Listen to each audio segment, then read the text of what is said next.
Rachel and her son Cole trudged up the steps to their cozy home, arms laden with grocery bags. The sun was setting, casting a warm glow on the sidewalk. Rachel juggled her keys, fumbling to find the right one. Cole, ever so impatient, grabbed the door handle and twisted, expecting it to be locked as usual. Surprisingly, the door swung open. Rachel paused, her brows knitting together in confusion. "That's odd," she muttered to herself. "John must have come home early today." After they placed the groceries on the kitchen counter, Rachel decided she deserved a few moments to unwind in the living room before starting dinner. However, as she stepped into the room, her steps faltered. There on the sofa sat her husband John, but he wasn't alone. Beside him was a woman Rachel had never seen before, their quiet giggles filling the room. Rachel's heart skipped a beat, her mind racing. "Excuse me," she managed to say, her voice steady despite the shock. "What the heck is going on here?" The mysterious woman looked up, a smile playing on her lips, barely concealing a laugh, but there was a smugness to it that Rachel didn't like. John, however, remained seated, his expression unreadable. A storm of emotions raged inside Rachel. Her heart pounded fiercely, a sensation she hadn't felt before. She stood there, waiting for an explanation, hoping against hope this was some bizarre prank. Time seemed to stretch on forever as she waited for John to react. Finally, he stood, his face serious, meeting Rachel's eyes squarely. The look on his face confirmed her fears. This was no joke. Rachel stood frozen, her eyes locked on John as he introduced the woman sitting next to him with a casualness that stung her deeply. "Rachel, this is my girlfriend, Nicole.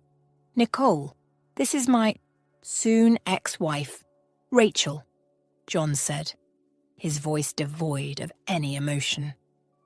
Rachel's mind reeled, unable to grasp the full scope of what was happening. "Wait, I don't get it. So you're telling me you brought your girlfriend to our house?" she began, her voice trembling with disbelief and hurt. John interrupted sharply. "My house, Rachel, it's my house, and look, I've tried working it out and clearly it failed. I'm sorry, but we have to move on," he declared, his smile forced and empty. The words hit Rachel like a physical blow. Her heart raced painfully, the shock of his betrayal feeling as devastating as losing a beloved family member. She struggled to understand how everything had changed so quickly. Just yesterday they were laughing together, sharing moments of joy. Confusion clouded her thoughts. "How long has this been going on?" she managed to ask, her voice a mix of anger and sorrow. John sighed heavily, his expression turning sour as he faced Rachel's questioning. "It's been happening on the side," he admitted reluctantly. "Why didn't you tell me?" Rachel pressed, needing answers, her voice rising with each word. John's irritation grew visible. He shifted uncomfortably, clearly not liking the direction of the conversation. "Rachel, this isn't the time or place to discuss this," he said dismissively, trying to end the conversation. Rachel tried to speak, her voice wavering with emotion. "Who is she? And how can you just stand there unaffected?" she asked, her eyes darting between John and the woman beside him. Nicole opened her mouth to respond, but before she could get a word out, John intervened. He turned towards Nicole, his hands tightening on her waist as he faced Rachel squarely. His voice was icy, each word deliberate and cutting. "Rachel, you had your chance. You didn't meet my expectations," he stated bluntly. "Nicole can provide what I need." The harshness of his words was like a slap to Rachel's face, leaving her reeling from the cold dismissal of the time they had been together. "I don't understand, John. After all these years together, how can you say this? What am I supposed to tell Cole?" she asked, her voice quivering on the verge of tears. John's response was cold and dismissive. "Tell him whatever you think is best. I'm not his father, Rachel. What kind of question is that?" he snapped, his anger rising. "John, is this really you talking? Can you hear what you're saying?" Rachel pleaded, tears already spilling down her cheeks. John closed his eyes, a gesture of annoyance. "Oh, come on, Rachel. Are you trying to make me feel guilty about Cole now? He's not my blood. He was never going to be my son. How can you be so naive?" he retorted harshly. Rachel stood there sobbing quietly, her head bowed in despair. "I have no interest in your life anymore. Do me a favour, will you?" John paused, glancing past Rachel. Unseen by them until now, 7-year-old Cole had overheard everything. As Rachel turned, she saw her son peeking around the corner. His attempt to smile did little to mask the tears brimming in his eyes. "Baby." Rachel's voice broke as he walked into her arms. "I'm so sorry, baby." John cleared his throat loudly, interrupting the tender moment. "Sorry to cut into your emotional moment, but you need to pack your bags now." Rachel looked up at John through her tears, stunned. "What do you mean, John? We have nowhere else to go. Can't you give us some time?" she implored, her embrace tightening around her son. "This is over, Rachel. If you put in some effort, perhaps you could find a place to go, like that old shack you've inherited." Rachel gasped softly, taking a step back as the gears in her head began to work their way. It became clearer at that point what the man before her was all about. Without a word said, she turned on her heels, holding her son's hand as she made her way to the bedroom that they shared. "Go gather your things, Cole." "Where would we go, Mum?" Cole asked with a smile, but his eyes were in tears. Rachel swallowed, looking away from the boy staring innocently at her. "We will be fine, baby. Just go get your things." As soon as she heard the soft click of the door, she crumbled to the ground. It all looked like a nightmare that she couldn't even wake up from. She lay there sobbing and remembering how it all started. It was hard for her to even remarry after the death of her first husband. No man seemed to come near to treating her right until John came along. It was a warm summer evening, and she was attending a mutual friend's birthday party. She was initially hesitant to go because of Cole, but her friend's persistent nudging finally won her over. He was the first person she spotted as she walked into the garden. He was tall, dark-haired, and had piercing blue eyes that seemed to see right through her. As if he knew she was watching him, he walked up to her, with a smile on his face. John was charming and witty, making her laugh with ease for the first time in a year and a half. She remembered the way her heart skipped a beat when he took her hand, the way his smile made her feel like she was home to him. They danced under the stars that evening, swaying gently to the music as their eyes were locked on each other. It was as if time stood still, and all that mattered was two of them. As the night drew to a close, he walked her over to her car. Having exchanged numbers, he later asked her on a proper date. She remembered feeling like she was walking on air. However, that didn't last for long as she realized that she never told him about her son.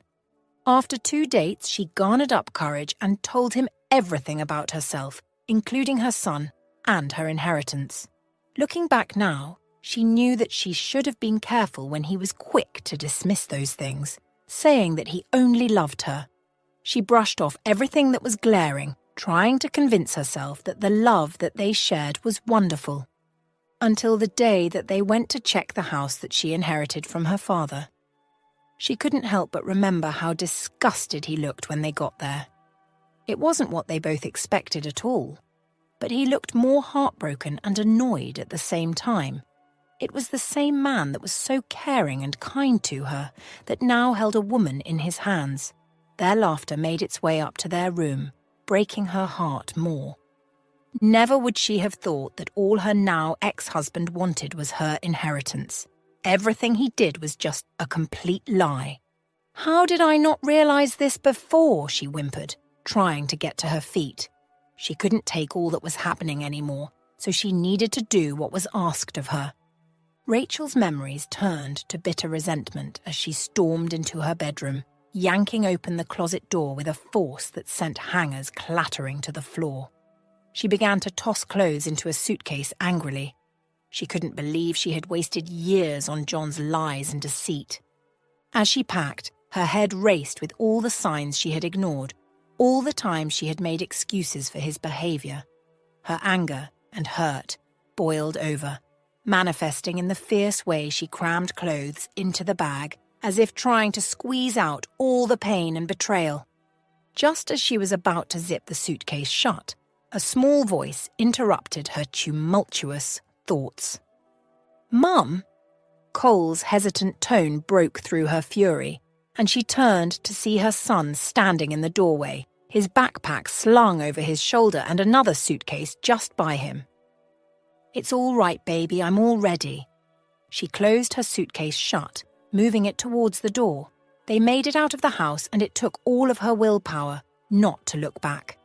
Rachel pulled out of the driveway, leaving behind the home that she and Cole had spent 4 years in. The silence in the car continued to increase, punctuated only by Cole's occasional sniffle. Her heart ached knowing that her son was hurting as much as she was, and she couldn't do anything to make it go away. "Mum, are we never coming back home?"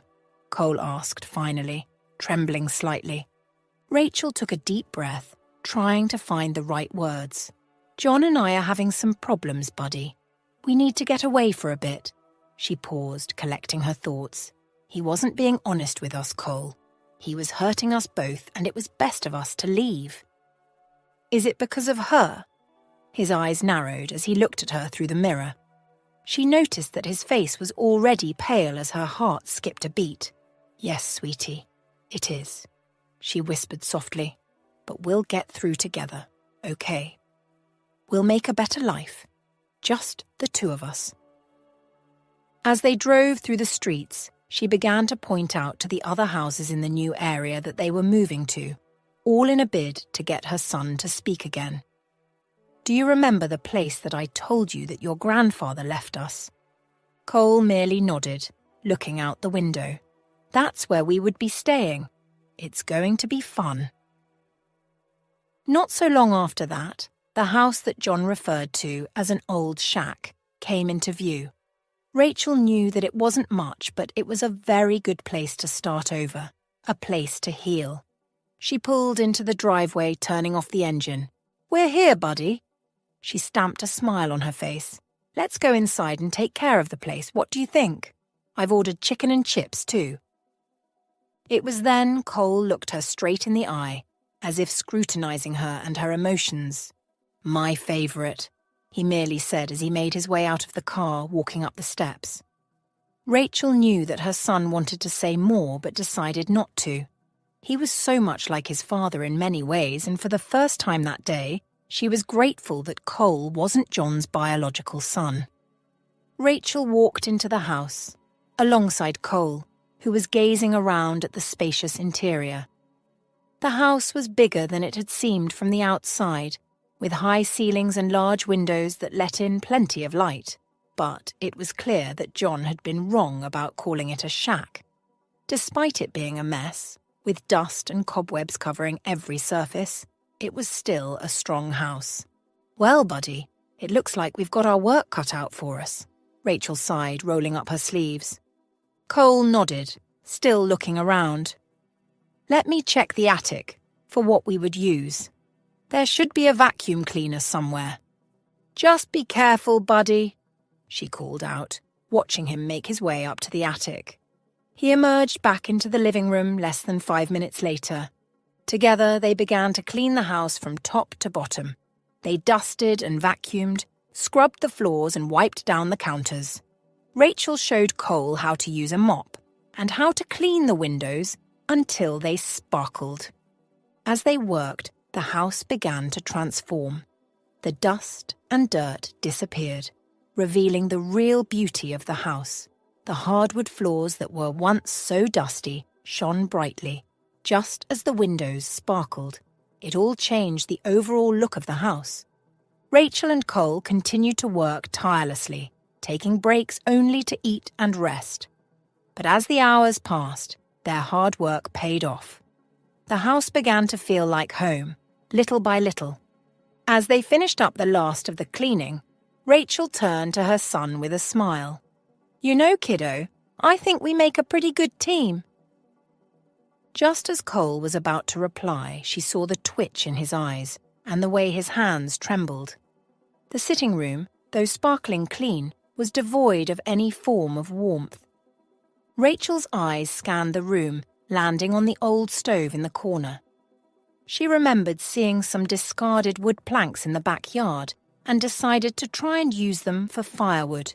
But as she struggled to break them into smaller pieces, she realized it wasn't going to be easy. "Why don't we go see if we can get an axe from our neighbors?"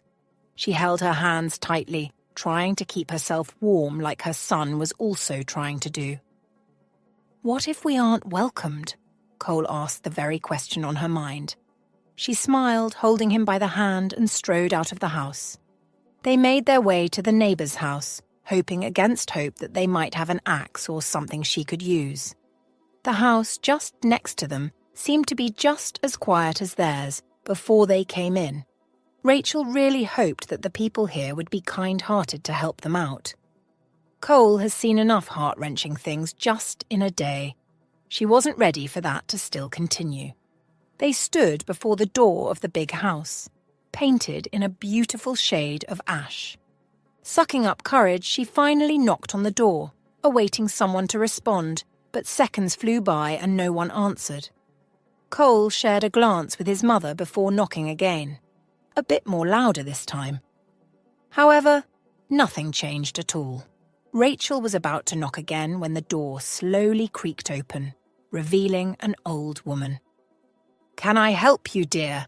the woman asked, her eyes first on Rachel before her gaze settled on Cole. The woman smiled warmly, waiting for the lady before her to give her a reply. "I'm sorry for disturbing you at this time. We just moved to this house and we are in dire need of an axe." The woman slowly shook her head. "I don't have any. But come in. Don't stand out here in the cold. You'd freeze to death." The woman stepped aside, revealing a cozy living room behind her. Rachel hesitated, not feeling so comfortable about just entering a stranger's house. But Cole's shivering firm beside her made her think again. She couldn't just let him suffer in the cold. Even if she could take in the cold, he couldn't. With a quiet nod, she held Cole's hand and entered the woman's house. The warmth that greeted them as soon as they walked in was all they needed at that point. Fire crackled at the fireplace, giving a soft glow in that area. Rachel's gaze finally landed on the woman, taking in the way she looked. The woman was clearly as old as her dead mother would have been, but she still looked more beautiful, like a well-worn book that grew precious with time. Overall, her frame was sturdier than anyone she has seen her age. The house was just as beautiful as the woman. The walls were decorated with hand-drawn characters that Rachel suspected to be drawn by a little child. Taking a quick sniff, she could swear that the woman was baking something. Rachel felt a pang of envy, wishing her home could be as welcoming. As they settled by the fireside, the woman handed them cups. Hers was filled with steaming tea, and Cole's was hot chocolate, his favourite. "I'm Elaine. I didn't get your name earlier." Rachel gasped, a bit embarrassed. "Forgive my manners. I'm Rachel and this is my son, Cole." She took a glance at her son, who was busy with his hot chocolate. "Ah, you must be quite cautious, Rachel. Don't worry, I don't bite." Rachel's cheeks flushed, but she didn't deny it. Elaine leaned forward. "Tell me, what brings you to this old house? I thought it was abandoned after no one came to check on it." Her gaze dropped as she sipped the tea. It wasn't abandoned. She said nothing more, even though she perceived that Elaine wanted to hear more. "Ah, I see. Well, it's clear you're not just passing through. You're staying, at least for a little while." Rachel nodded. feeling a sense of relief wash over her. She was beginning to think that Elaine would press on with the questions. However, there was something about Elaine that put her at ease, despite her initial reservations. Her mind wandered to the scenes that happened earlier that day, and she couldn't help but wonder what John was doing now. What she was sure about, though, was that he wasn't in the same situation as they were. He was probably in bed with the new chick he used to replace her. She couldn't help the sad smile that formed on her face. It was far better than crying again. She didn't notice Ilara's attempts to get her attention, too caught up in her own thoughts. It wasn't until Elaine's gentle touch on her arm that she snapped back to reality. "Rachel, dear, I was calling your name," Elaine smiled softly. "I have spare rooms upstairs and you're both welcome to stay the night. In the morning, I'll call someone to come and do the repairs on your house." Rachel's instincts kicked in, and she shook her head. "No, Elaine, you've done enough already. We can't impose on you like that." "Nonsense, child. You're not imposing. I want to help. And besides, it's not safe for you to go back to that cold, dark house tonight." Rachel hesitated, surprised at the offer that Elaine threw to her, but she didn't want to be a burden. "Really, Elaine, we'll be fine. We can—" Elaine's hand on her arm stopped her. "Rachel, listen to me. You're not going back to that house tonight. You're going to stay here, where it's warm and safe. And in the morning, we'll get your house fixed up, and you can go back to your life. But for now, just accept my help, okay?" Rachel's resistance crumbled under her persistence, seeing that Elaine wasn't about to allow no for an answer. "Okay. Thank you, Elaine." Rachel bundled up and headed back to her house, surprised by how cold it was, suddenly. She quickly gathered some essentials, clothes, toiletries, and Cole's blanket, and returned to Elaine's house. As she entered, she spotted Cole fast asleep on the couch, his tiny chest rising and falling with each breath. Elaine smiled and nodded towards the stairs. "Let me show you the rooms." Rachel followed, carrying Cole as her eyes adjusted to the dimness of the upstairs hallway. The same decorations on the living room walls were taken a step further in the hallway. This time, it looked more mature. Elaine showed her 2 rooms just by each other. She quickly placed Cole, who mumbled something in his sleep, on the bed, putting his blanket over him. But as she gazed at her son on the bed, she felt uneasy. She didn't want to sleep alone tonight, given how the day went for her. As if sensing her hesitation, Elaine lingered by the door. "You know, Rachel, you're welcome to share a room with Cole if you'd like. I know how it can be with mothers and their children."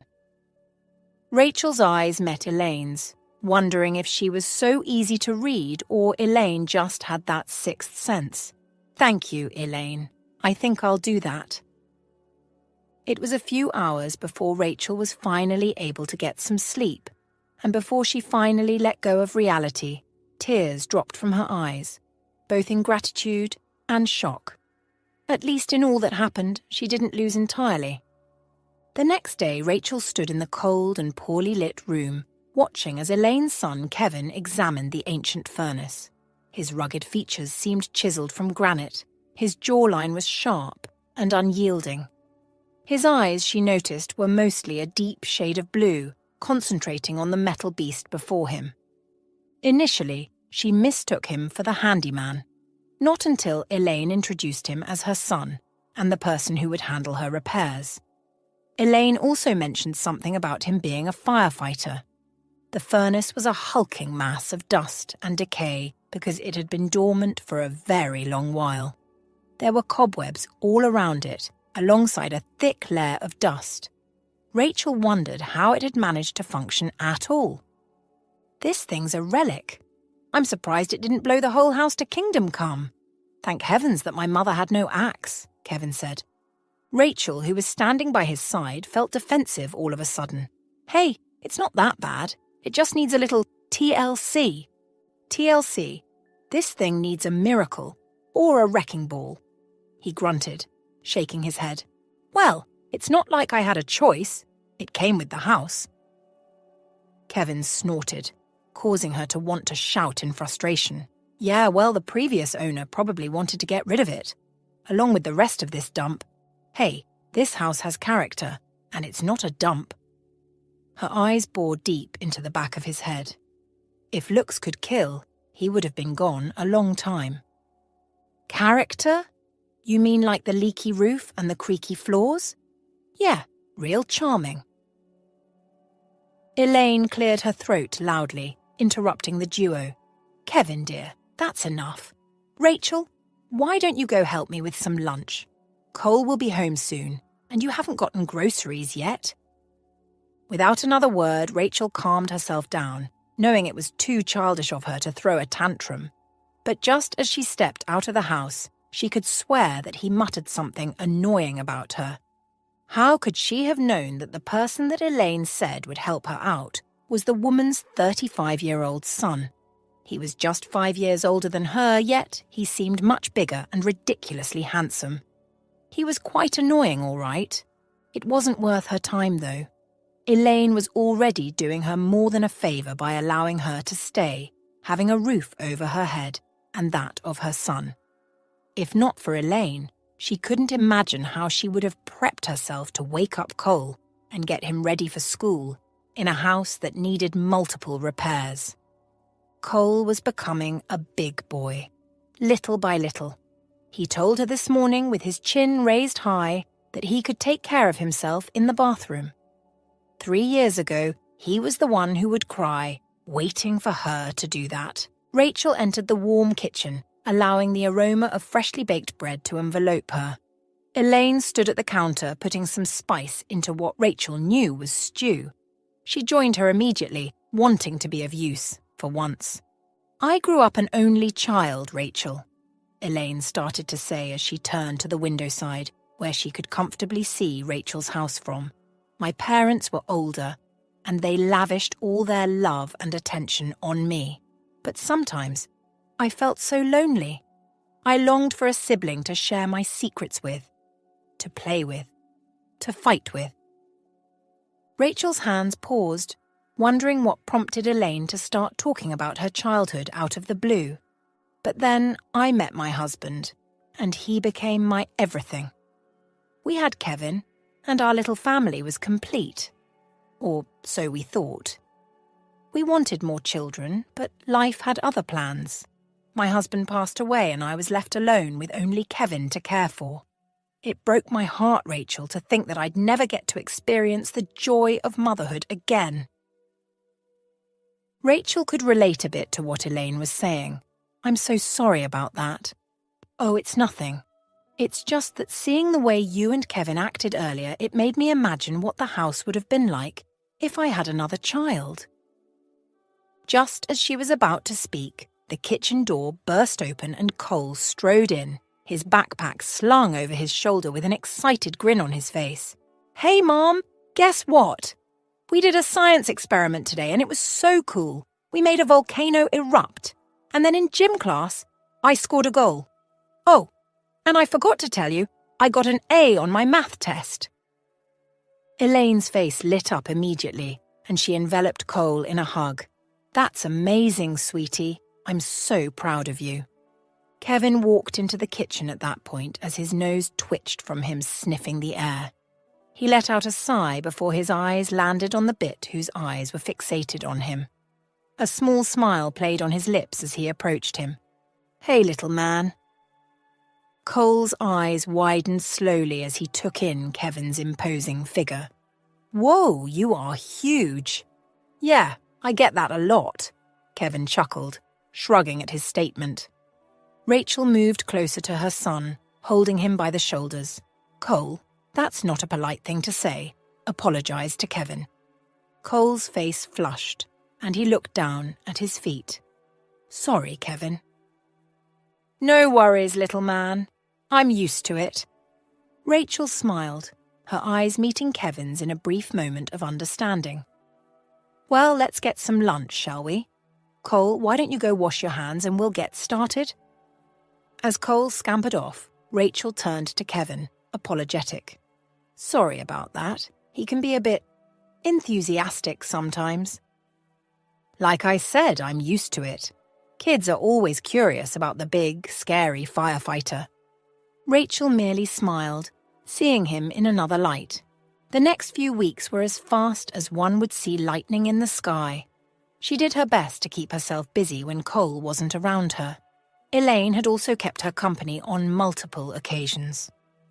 One of those days, she broke down in tears, remembering what her ex-husband did to her. But Elaine simply held her, not asking questions. The words were on the tip of her mouth, about to spill to Elaine that her cheating ex-husband just served her divorce papers. Those words were never spilled, and Elaine didn't ask about it, even days after. She grabbed the dishes that she had borrowed from Elaine and headed out the door, making a mental note to also buy new cookware for the kitchen. Cole would be back soon, so she needed to do this as fast as she could. Just as she locked the door and turned, she noticed an exotic car pull up at Elaine's gate. A young girl, looking younger than Cole, hopped out of the car and eagerly waved goodbye to the driver before skipping into the house. Rachel was more curious when Kevin appeared out of nowhere, standing by the gate, as if waiting for the driver to notice him. It was then that a stunning woman with long, dark, silky hair made her way out of the car, looking a bit flushed. Kevin and the woman began to speak to each other in low tones. From the creases on Kevin's forehead, she suspected that they were having an argument, but she was far away to make out what they were saying. Not that it was any of her business. The man did his best to annoy her each time he saw her. Feeling like an intruder, she hesitated, unsure whether to stay back and return the dishes later or go on. Just then, the woman stormed off, leaving Kevin standing alone by the gate, his eyes still fixed on the car as it drove away. Kevin put his hands through his hair in frustration. As he turned to go back into the house, his eyes met with hers immediately, before he finally nodded and went into the house. Rachel didn't need anyone to tell her to postpone giving Elaine the dishes until next time. She wondered why Kevin's eyes flashed anger at her. It felt more raw than anger itself. 2 days later, Rachel couldn't avoid going to Elaine's place anymore. Cole had come bearing questions from Elaine, who he now saw as his own grandmother. She knocked twice before the door opened, and the little girl she saw earlier that week stood before her, smiling. "Hi, I'm Anna." Rachel couldn't help the smile that spread across her face. It was then she saw that Elaine was behind Anna. "I haven't seen you in a while. This is Anna, Kevin's daughter." Her smile froze as she processed the introduction Elaine just gave. Kevin's daughter. She hadn't expected that. That explained the uncanny resemblance between Kevin and his daughter. She had thought him to be mostly gruff and annoying, but now, realizing that he has a child, made her think him to be a softie. "Kevin's daughter," she blurted out as she stepped into the house, walking to the kitchen to place the dishes there. "That's right, my Minnie-me." Rachel turned to see Kevin standing in the doorway, looking at her amusingly. He was leaning against the frame with his arms crossed. "Wow, I didn't know you were a father." She looked away from his gaze. Kevin raised an eyebrow. "Yeah, well, I'm full of surprises." "Surprises my foot," she muttered to herself, walking up to him. "You are so gruff and intimidating. Believe it or not. Now, can you excuse me?" He put his hand over the doorpost, blocking her way. Gruff and intimidating? That's not exactly the kind of language I'd use to describe myself. "Well, you have to admit, you can be a bit scary sometimes." "Scary? Me? Never." She couldn't help but laugh, putting her hand over her mouth. "Oh, come on. You're like a big, tough firefighter. I'm sure you've got a soft spot somewhere in there. Don't go getting any ideas about me being soft, got it? I'm all tough and rough around the edges." "Yeah, right.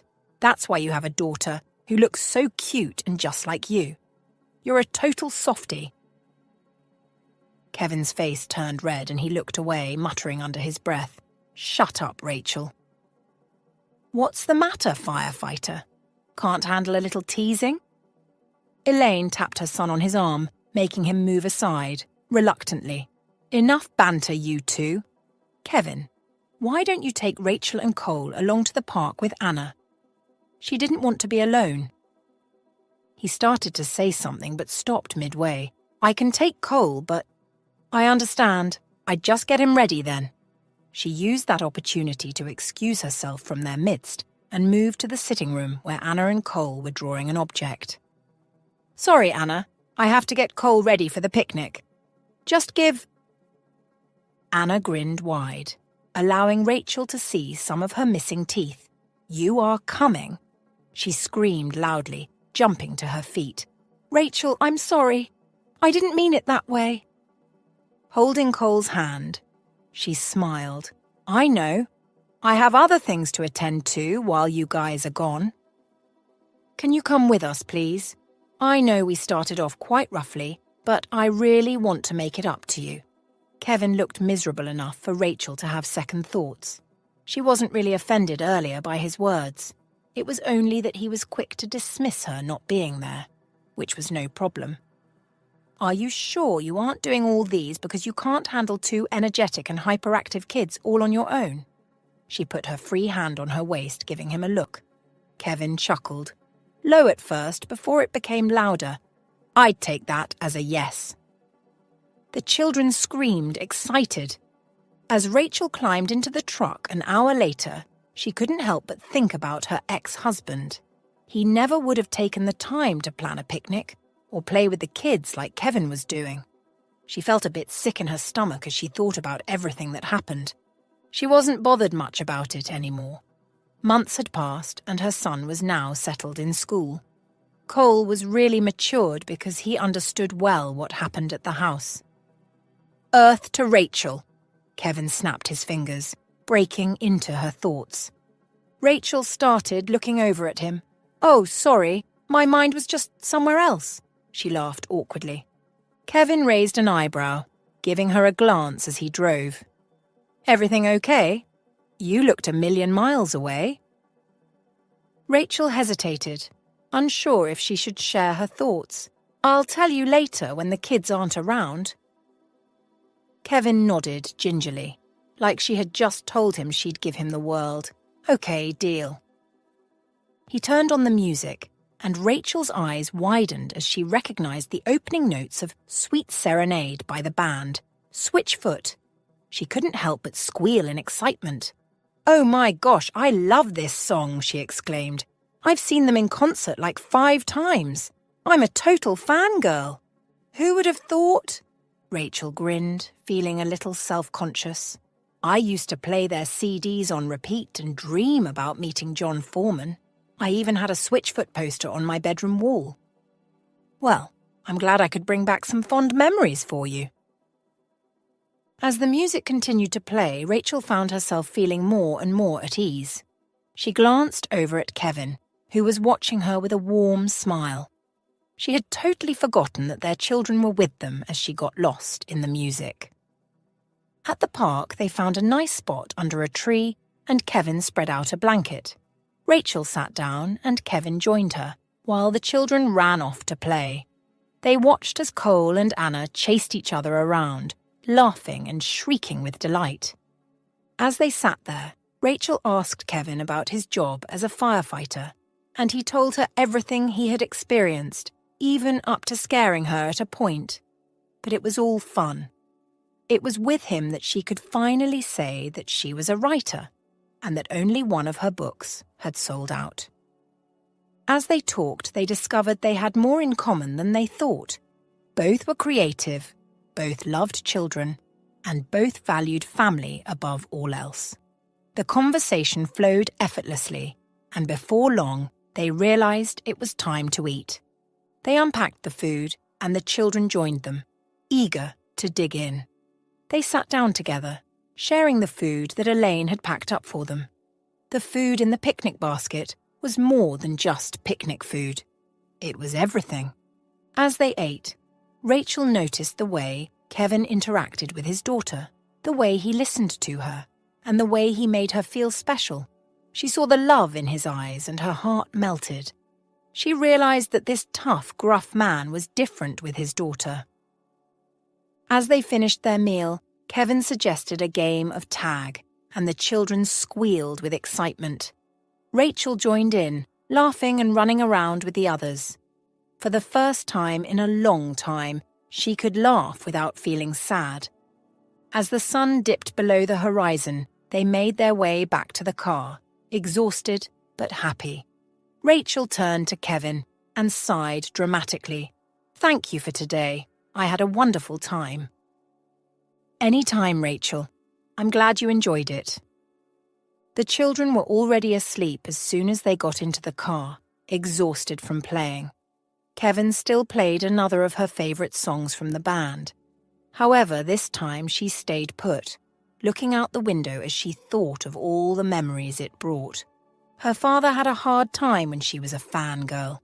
He would lock her inside the room just so she can read, yet she jumped out the window, causing her father to worry all the time. Only if she could turn back the hands of time just to be in his embrace. She would cry, and he'd tell her one of his silly jokes to get on her nerves. The car suddenly stopped, causing Rachel to jerk forward. "Are we home already?" Kevin merely smiled, opening the side of the door and carrying Cole first. "Wait here. I'd put him in bed real quick." She watched as the tall, muscular man carried Cole gently, before stretching out his hand for the key. She caught herself smiling as he went into the house, and she waited in the car. "Now, do you want to continue smiling at imaginary things?" Not wanting to wake Anna up, she came out of the car, curling her fist at him. "My imaginary character is a worldwide wrestler." They both laughed together at what she had said. She gave him a smile as she went into the house too. As she was about to go inside, he shouted something, but she couldn't make out the words. It was until she had prepped for bed and put everything in place as she wanted, including a hot shower, that she realized what he said and gasped. "Don't get ahead of yourself, Rachel. Maybe you didn't hear him well, too," she whispered to herself, pulling the covers over her head, as if that would stop the thoughts in her head. It wasn't until her eyes closed, about to surrender to sleep, that she smiled, because Kevin had told her that she looked more beautiful.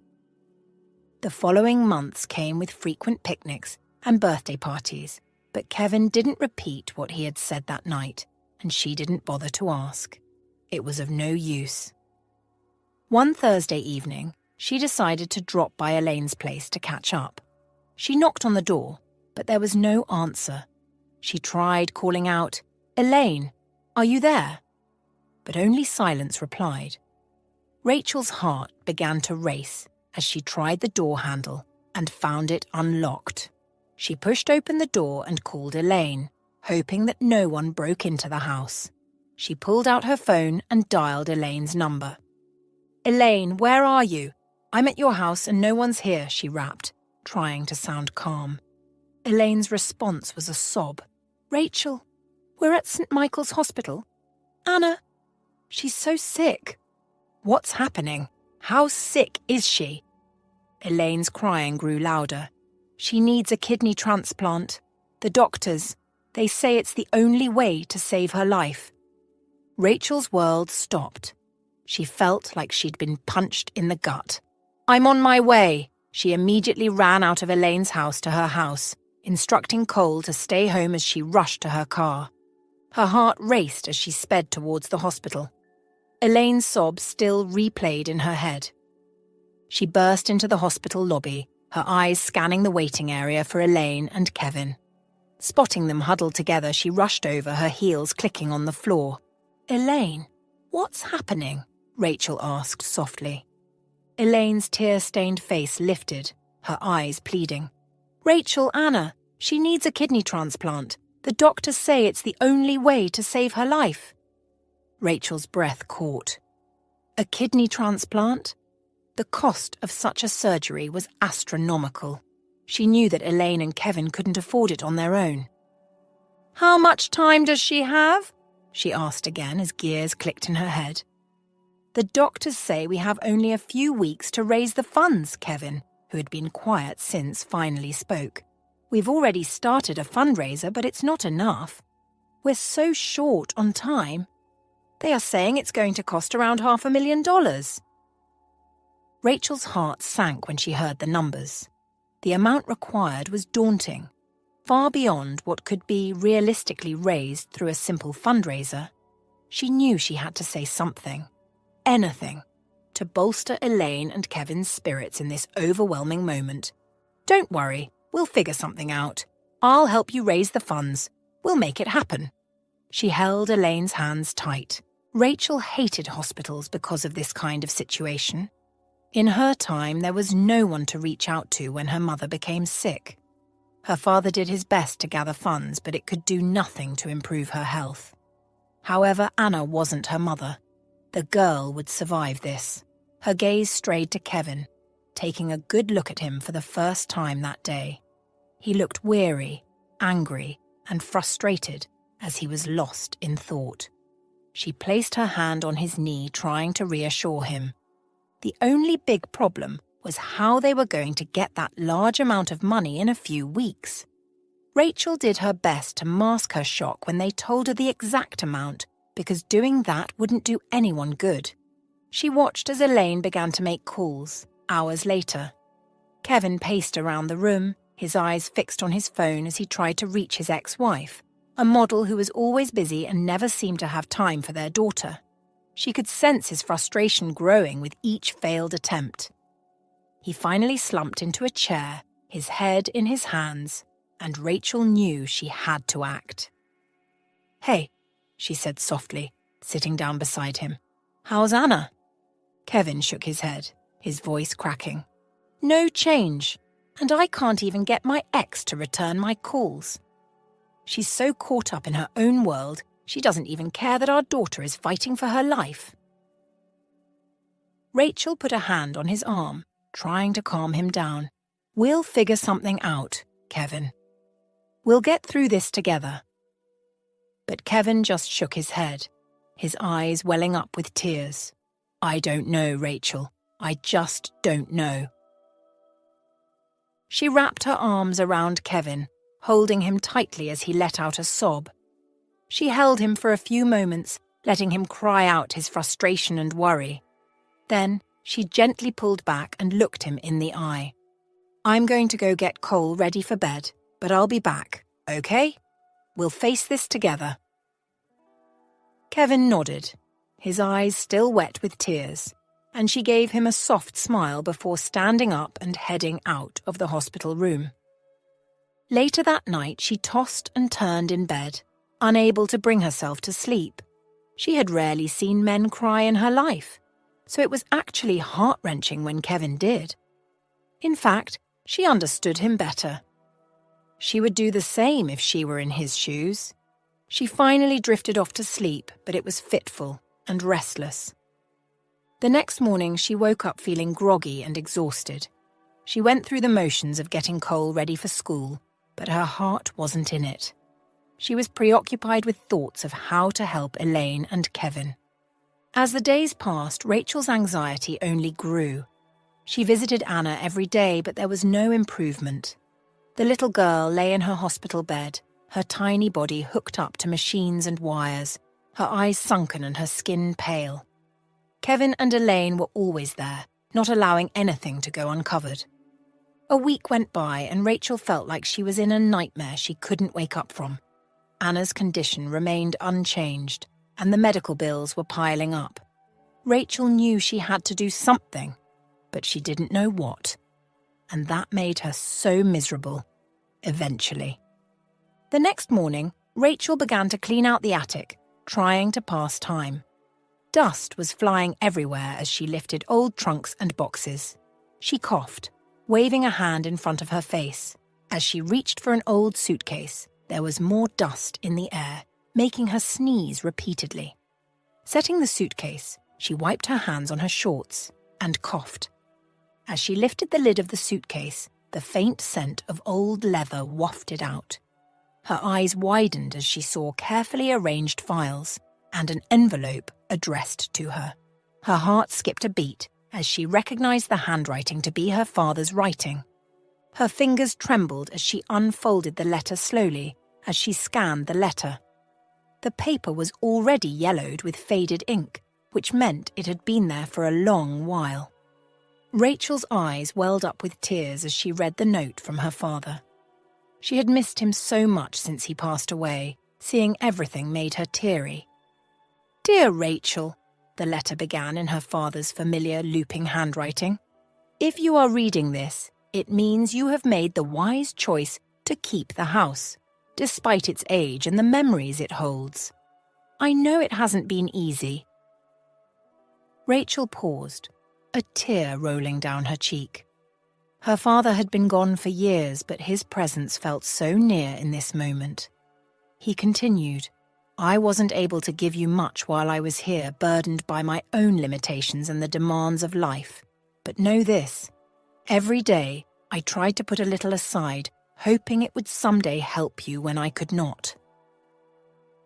At the bottom of the letter, scrawled in shaky letters, was a phone number. "Call this number," he wrote. "Speak to Mr. Thompson. He knows about the small investments I've made.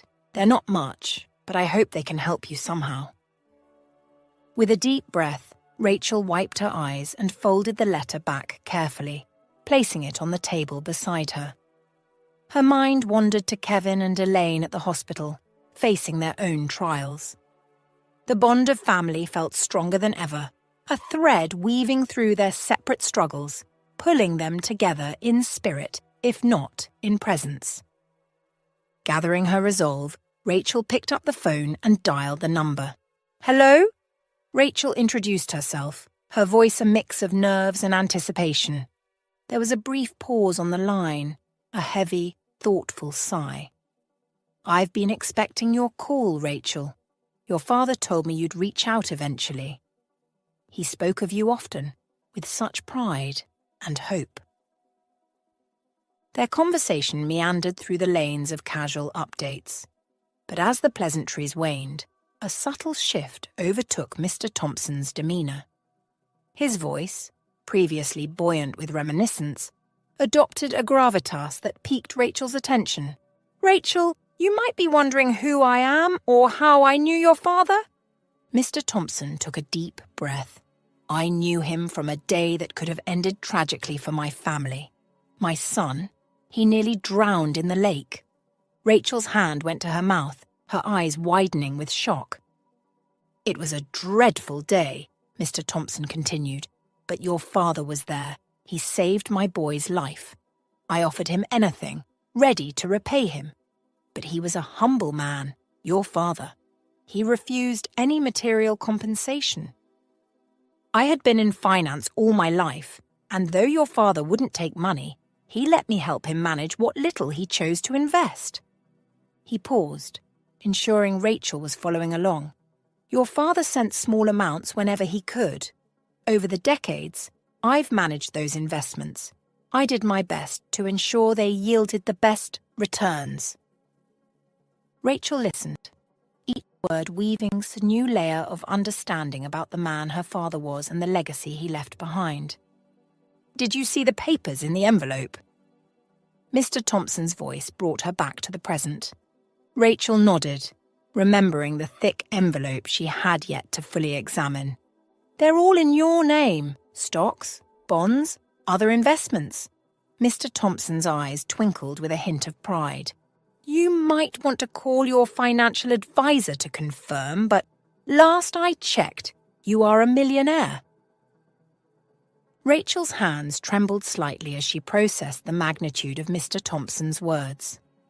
A mix of gratitude and wonder washed over her as she realized the depth of her father's foresight and Mr. Thompson's loyalty.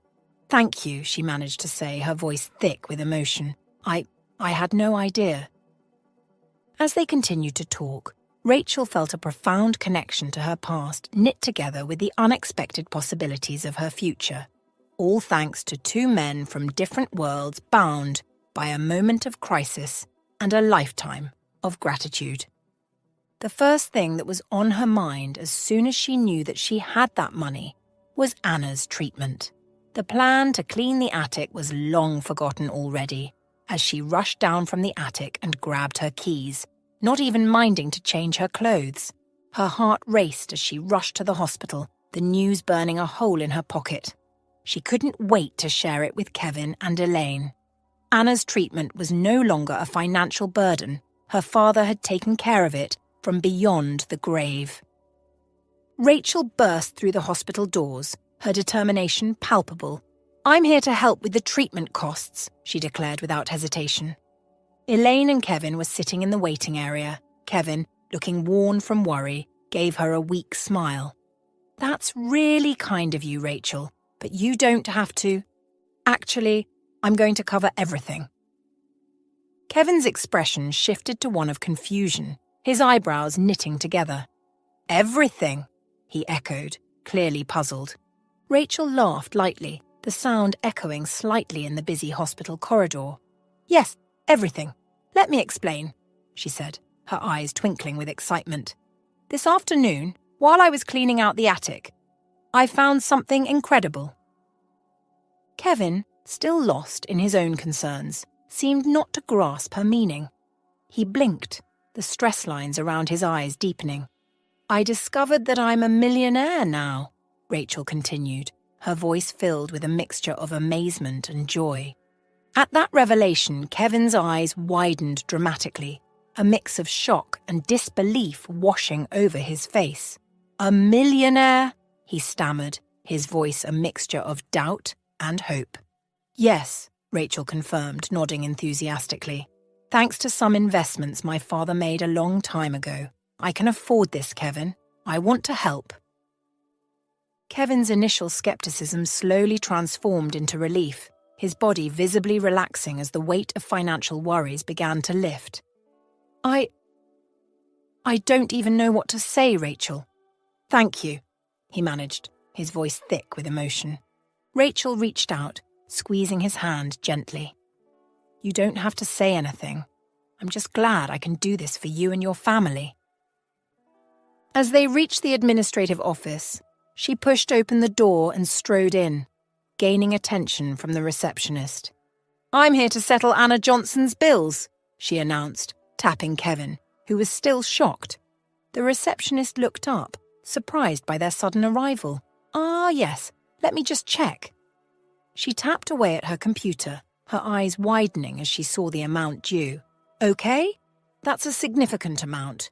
Would you like to pay by card or—" Rachel cut her off, pulling out her checkbook. "I'll write a check. How much do I need to pay?" The receptionist's eyes flicked to the amount on the screen. "It's $517,000. She didn't hesitate as she wrote the check, wanting to get everything done and over with, as long as Anna's life would be saved. As she handed over the check, the receptionist's eyes widened in surprise. Thank you so much, Miss Rachel." She quickly processed the payment, her fingers flying across the keyboard. Within minutes, the bills were settled, and Anna's treatment was secured. It was then that she could finally relax, as tears threatened to fall from her eyes. "It's done," she whispered. Kevin enveloped her in a tight hug, not minding where they were. "Thank you, Rachel," he whispered into her ear, still holding her tight. "Thank you for saving Anna's life." As the days passed, Anna's health began to flourish. Her treatment was aggressive but effective, and she slowly started to regain her strength. Her smile returned, bringing everyone relief. Rachel visited her every day alongside Cole, watching with joy as Anna's progress blossomed.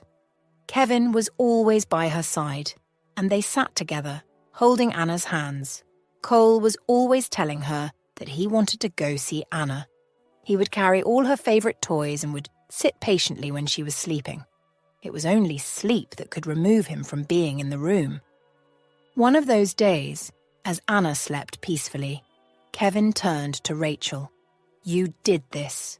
You saved her life." His eyes told her more than he even said. He had always thanked her since that day and was persistent on paying her back, one way or the other.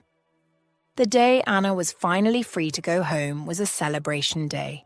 Elaine, Kevin, Cole, Anna and herself all went to get chicken and chips, which was Anna's favourite. "Thank you, Rachel. I never thought I'd be here by this time, smiling this way.